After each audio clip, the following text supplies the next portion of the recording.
Mister रजत, आज आपकी पहली बुक रिलीज़ होने जा रही है, तो आपको कैसा फील हो रहा है? रिपोर्टर ने स्टेज पर बैठे शख्स से सवाल किया। मैं बचपन से ही लेखक बनना चाहता था और हमेशा से ही सोचता था कि कुछ अलग लिखूं, और आज मेरा सपना पूरा होने जा रहा है। जैसे ही उस शख्स ने जवाब दिया, पूरा हॉल तालियों की आवाज़ से गूंज उठा।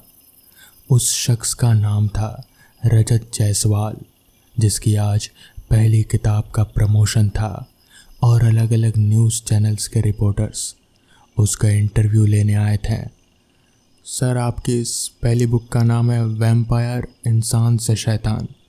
तो क्या आप मानते हैं कि इस दुनिया में वैम्पायर जैसी भी कोई चीज़ होती है? दूसरे रिपोर्टर ने सवाल किया। हाँ बिल्कुल, मैं मानता हूँ कि इस दुनिया में भगवान के साथ साथ शैतान, भूत प्रेत, पिशाच भी होते हैं। वैम्पायर भी इसी दुनिया का एक हिस्सा है, रजत ने जवाब दिया। क्या आपने कभी वैम्पायर को देखा है? अगले रिपोर्टर ने सवाल किया। हाँ, मेरा मतलब नहीं, मैंने कभी देखा नहीं है, रजत ने जवाब दिया। सर, आज आपकी बुक रिलीज़ होने जा रही है, तो क्या आप हमें अपनी बुक के बारे में कुछ बताएंगे? मतलब इसकी कहानी के बारे में, अगले रिपोर्टर ने सवाल किया। ठीक है, मैं आप लोगों को इस बुक के बारे में बताता हूँ, रजत ने कहा और फिर बताने लगा। वैम्पायर यानी खून पीने वाला पिशाच। वैम्पायर अपनी प्यास इंसानों का खून पीकर बुझाते हैं। ये हम इंसानों की तरह ही नॉर्मल जीवन जीते हैं, लेकिन जब भी ये अपने सामने खून देखते हैं तो इनके अंदर का पिशाच जाग जाता है। खून पीने से इनकी शक्तियाँ बढ़ती है और ये खुद को तरोताज़ा महसूस करते हैं। इनकी उम्र कम नज़र आती है। इस बुक में मैंने एक वैम्पायर की कहानी लिखी है, जिसकी प्यास एक दिन उसके अपने प्यार को मारने के लिए ही उसे मजबूर कर देती है और वो फिर हमेशा के लिए ही कैद हो जाता है, रजत ने जवाब दिया। सर, आप थोड़ी कहानी भी बताइए ताकि हम लोगों को इंटरेस्ट आए और वो ज़्यादा से ज़्यादा बुक को ख़रीदें, रिपोर्टर ने कहानी सुनाने की रिक्वेस्ट की। ठीक है, फिर सुनिए, रजत कहानी सुनाने लगा। कॉलेज के 5 दोस्तों का ग्रुप मनाली के लिए एक ट्रिप प्लान करता है और वो तय समय के अनुसार मनाली निकलता है, जिसमें अमित, रंजन, पंकज, गौरी और आरती थे। ये पांचों कॉलेज में एक साथ पढ़ते थे। इन लोगों ने मनाली पहुंचकर अपने रूम बुक किए और सोने चले गए। अमित और गौरी दोनों प्यार में थे, मतलब कि उनकी शादी होने वाली थी, इसलिए वो दोनों एक ही रूम में रुके और बाकी सब अलग अलग। अगले दिन उन सब ने मनाली घूमा और शाम को अपने रूम पर लौट आए।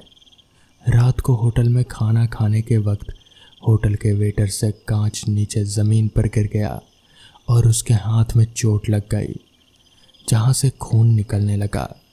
उस वेटर के खून को देखकर उन 5 में से एक के शरीर के अंदर अचानक से हलचल होने लगी और वह अपने बड़े बड़े दांतों को बार बार अंदर बाहर करने लगा। उसका शरीर खून पीने के लिए मचलने लगा। ये सब उसके साथ पहली बार हुआ था। इससे पहले कभी भी खून देखकर उसे ऐसा महसूस नहीं हुआ था। वो वहाँ से उठकर बाहर खुली हवा में आ गया, लेकिन अभी भी उसका ध्यान उसी खून में ही था। खाना खाने के बाद बाकी सब अपने अपने कमरों में चले गए।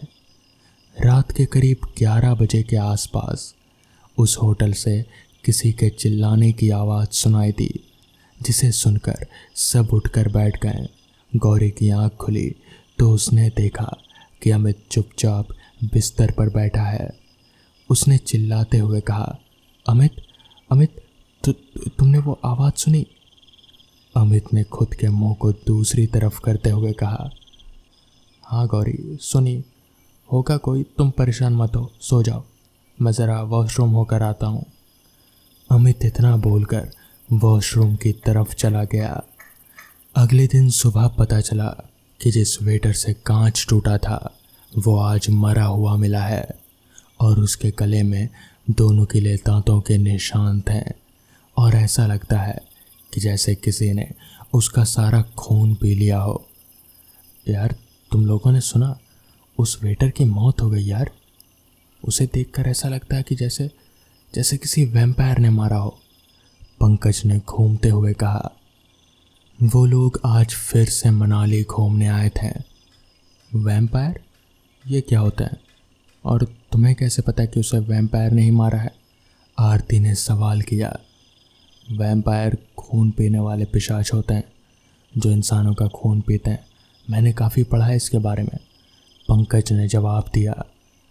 हाँ, वैसे ही ना, जैसे आरती तुम्हारा पीती है, रंजन ने कहा और फिर हंस पड़ा। उसकी बात सुनकर बाकी सब भी हंस दिए और पंकज शांत हो गया। पंकज, क्या वाकई में वैम्पायर होते हैं? गौरी ने थोड़ा सीरियस होकर कहा।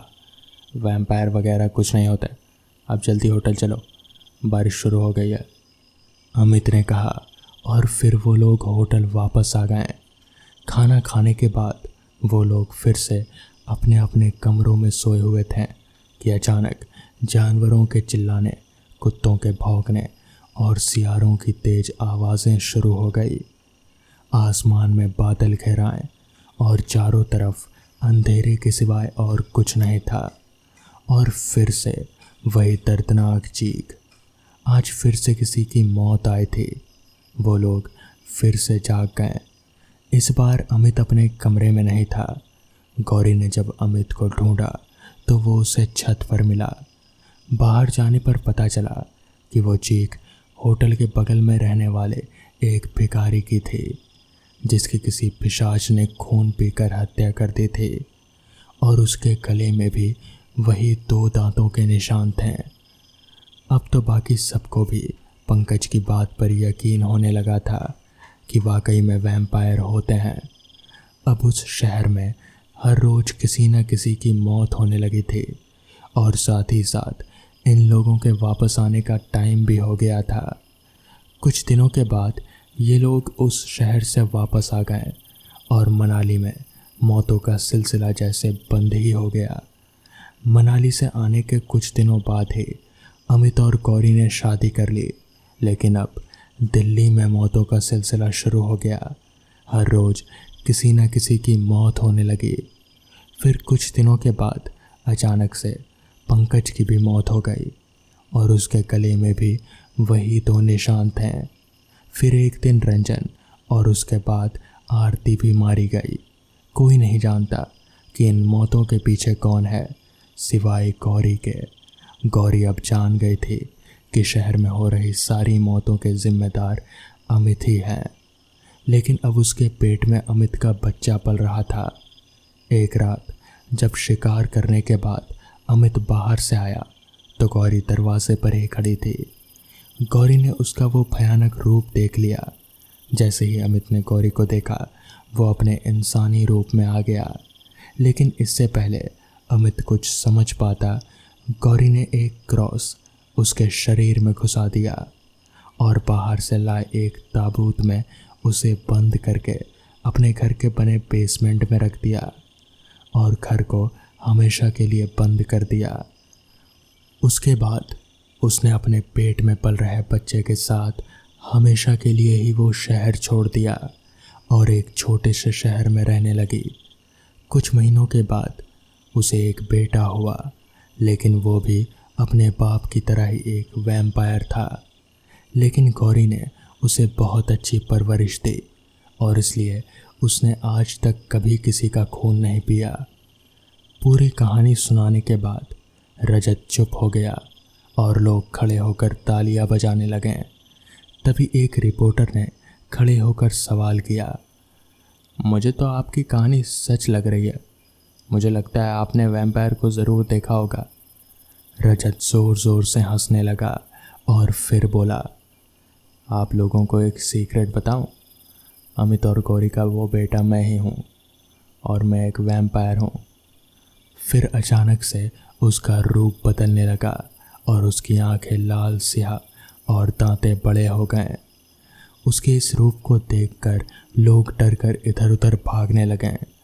तभी उसने कहा, घबराइए मत, मैंने आज तक कभी किसी का खून नहीं पिया और ना ही कभी पीऊँगा। मैंने अपनी माँ से वादा किया है कि मैं अपने बाप की तरह कभी नहीं बनूँगा। उसकी बातें सुनकर लोगों को यकीन हो गया। उसके बाद उस बुक की सारी कॉपियाँ बिक गईं और अगले दिन न्यूज़पेपर में हेडिंग थी, एक वैम्पायर की सच्ची कहानी। ये बात उन दिनों की है जब मैं 9वीं कक्षा में पढ़ता था। तब मेरी उम्र सिर्फ 14 साल की थी। उस समय मैं अपने फैमिली के साथ रहा करता था। मेरी फैमिली में मम्मी पापा और मेरी छोटी बहन थी। मेरे पापा सरकारी नौकरी किया करते थे, इसलिए हमें सरकारी क्वार्टर्स में रहना पड़ता था। जब मेरे पापा का प्रमोशन हुआ तब हमने उस कॉलोनी में एक बड़ा सा फ्लैट लिया। उसके बाद हम नए फ्लैट में शिफ्ट हो गए। मैं वहाँ बहुत खुश था क्योंकि मुझे रहने के लिए अलग से एक बड़ा कमरा मिल रहा था जहाँ मैं अपनी सारी किताबों को अच्छे से रख सकता था। पर पता नहीं क्यों जिस दिन से हम उस घर में रहने के लिए गए थे तब से मुझे उस घर में अजीबोगरीब बेचैनी महसूस हो रही थी। ये बेचैनी क्यों हो रही थी? जल्द ही उससे मेरा सामना होने वाला था। मुझे अक्सर देर से सोने की आदत थी क्योंकि मैं हर रात टीवी पर कोई नई फिल्म देखा करता था और मेरे मम्मी पापा बहन दूसरे कमरे में जल्दी सो जाते थे। शुरू में तो सब कुछ ठीक था, लेकिन अचानक मुझे एक रात को जब मैं अपने बेड पर बैठकर मूवी देख रहा था तो अचानक रूम के बाहर से किसी की आवाज़ सुनाई दी। मुझे लगा कि मेरी मम्मी पानी पीने उठी है, इसीलिए मैंने शुरू में उस आवाज़ को नज़रअंदाज किया। अब मैं अपनी फिल्म एंजॉय कर रहा था, लेकिन 4-5 मिनट के बाद फिर से वही आवाज़ आने लगी। वो आवाज़ किसी औरत के चलने की थी और उसके पायल की आ रही थी। पायल की छन छन की आवाज़ मेरे कानों तक साफ गूंज रही थी। डर की वजह से मैंने टीवी का साउंड कम कर दिया और सीधा झटपट चादर ओढ़कर लेट गया। लेकिन बाहर से वही आवाज़ आ रहे थे, छन छन की। ये आवाज़ सुनकर मेरा शरीर कांपने लगा और मेरे रोंगटे भी खड़े हो गए। आवाज़ लगातार आ रहे थे। वो आवाज़ 4-5 सेकंड के लिए सुनाई देती, उसके बाद बंद हो जाती, फिर आती। यही छन छन की आवाज़ बार बार आ रही थी। ऐसा लग रहा था मानो जैसे कि कोई भारी पायल पहनकर चल रहा हो। मेरा दिल जोर जोर से धड़क रहा था। ऐसा लग रहा था कि अभी मेरा दिल छाती फाड़ कर बाहर आ जाएगा। उस वक्त मुझे कुछ भी समझ में नहीं आ रहा था कि मैं क्या करूं। मैंने तय किया कि मुझे अपने मम्मी पापा को उठाकर सारी बात बता देनी चाहिए। मैंने हिम्मत करके दरवाज़ा खोला। उस समय वही आवाज़ बिल्कुल मेरे सामने से आ रही थी। ऐसा लग रहा था कि कोई औरत चलकर मेरे पास आ रही हो, लेकिन सिर्फ आवाज़ ही आ रही थी। सामने कोई भी दिखाई नहीं दे रहा था, मगर वो आवाज़ बिल्कुल साफ थी। मैं वहाँ खड़े खड़े जैसे सुन्न सा हो गया था। तभी मुझे ऐसा महसूस हुआ कि कोई चीज़ मेरे शरीर के आर पार होकर गई हो। मुझे समझ नहीं आया कि वो क्या था, मगर कुछ तो था। वो जो कुछ भी था नज़र नहीं आ रहा था। हिम्मत करके मैंने पापा को जगा दिया और सारी सच्चाई उनको बता दी। मेरे पापा इस बात को मानने के लिए बिल्कुल भी तैयार नहीं थे। वैसे भी वो लोग आधी नींद में थे, इसलिए पापा ने मेरी बातों का उतना ध्यान नहीं दिया। मेरी मम्मी भी गहरी नींद में थी। पापा ने कहा कि लाइट बंद करके सो जाओ, शायद कोई सपना आया होगा। किसी ने भी मेरी बात पर ध्यान नहीं दिया। बाद में मैं चुपचाप भगवान का नाम लेते हुए अपने कमरे की तरफ चल दिया। मैं अभी अपने कमरे की तरफ हॉलवे में चल ही रहा था कि तभी मुझे ऐसा महसूस हुआ कि जैसे किसी ने मेरा हाथ पकड़ लिया हो। मेरी हथेली पर किसी बच्चे का हाथ मुझे साफ साफ महसूस हो रहा था। मैंने अपनी हथेली की तरफ नीचे देखा मगर वहाँ पर कोई नहीं था, लेकिन हाथ मुझे साफ तौर पर महसूस हो रहा था। वो किसी बच्चे का छोटा सा हाथ था। मैं समझ गया कि यहाँ दाल में कुछ काला नहीं बल्कि पूरी दाल ही काली है। मैं भागते हुए किसी तरह अपने कमरे में आया और दरवाजे को लॉक करके चुपचाप अपने बिस्तर के अंदर छुप गया। ऐसे ही 3-4 दिन निकलने के बाद एक रात को फिर से वही छन छन की आवाज़ सुनाई दी। साथ ही मुझे वही एहसास भी होने लगा। अब मुझे उस आवाज़ की आदत पड़ गई थी और मैं अपने ही घर में डरा डरा सा रहने लगा। मैंने नोटिस किया कि वो आवाज़ ठीक रात के 10 बजे के बाद आया करती थी। पर एक बात तो पक्की थी कि वो आवाज़ सिर्फ मुझे ही सुनाई दे रही थी और घर के किसी मेंबर को नहीं। कभी कभी मैं उस आवाज़ से बहुत ही डर जाता था, लेकिन भगवान की कृपा थी कि वो आवाज़ या फिर वो जो कुछ भी था उसने कभी भी मुझे कोई नुकसान नहीं पहुंचाया और ना ही मेरे परिवार को। 8-9 महीने के बाद पापा का ट्रांसफ़र हो गया और हम एक नए फ्लैट में शिफ्ट हो गए। हमारे यहाँ से जाने के बाद इसी फ्लैट पर वर्मा अंकल का परिवार रहने के लिए आया, तो हमारे जान पहचान के लोग थे। वर्मा अंकल का बेटा मेरा बहुत ही अच्छा दोस्त था और उनकी फैमिली भी काफ़ी अच्छे थे। एक दिन वर्मा अंकल संडे को हमारे घर पर आए और हमसे पूछा, क्या आप लोगों को कभी कभी उस फ्लैट में पायल की आवाज़ सुनाई देती? बस यही बात सुनकर मुझे पूरा यकीन हो गया कि वो कोई मेरा वहम नहीं था। वर्मा अंकल के पूरे परिवार ने पायलों की आवाज़ सुनी थी। आखिर में मेरे मम्मी पापा को यकीन हो गया कि मैं झूठ नहीं बोल रहा था। बाद में वर्मा अंकल ने घर में पूजा पाठ करवाया। हमने ये बात जानने की कोशिश की थी कि आखिर उस घर में हुआ क्या था। आगे जाकर पता चला कि उस घर में एक नहीं बल्कि 6 आत्माएं रहती हैं। वो जो आत्माएं वहाँ रह रहे थे, दरअसल वो एक पूरी फैमिली थी। बहुत साल पहले जब वहाँ पर फ्लैट भी नहीं था, तब वहाँ पर एक घर हुआ करता था। उस घर में 6 लोग रहा करते थे। कहते हैं कि उस पूरी फैमिली का रातों रात मर्डर हुआ था। बहुत बुरी तरह से उनको मारा गया था। उनमें 2 बच्चे भी शामिल थे। सारी इन्फॉर्मेशन हमें वहाँ के एक बहुत पुराने वॉचमैन के माध्यम से मिली। पूजा पाठ के बाद किसी तरह की दोबारा आवाज़ सुनाई नहीं दी। दोस्तों, अब इस बात को 14 साल हो गए हैं और मैं बड़ा हो गया हूँ। अब मुझे किसी तरह की कोई आवाज़ सुनाई नहीं देती, पर जब भी मैं उन 6 लोगों के बारे में सोचता हूँ तो मेरा मन दुखी और दिल भारी भारी सा लगने लगता है। खैर, तो दोस्तों, ये थी आज की पहली कहानी। तो चलिए बढ़ते हैं आज की दूसरी कहानी की ओर।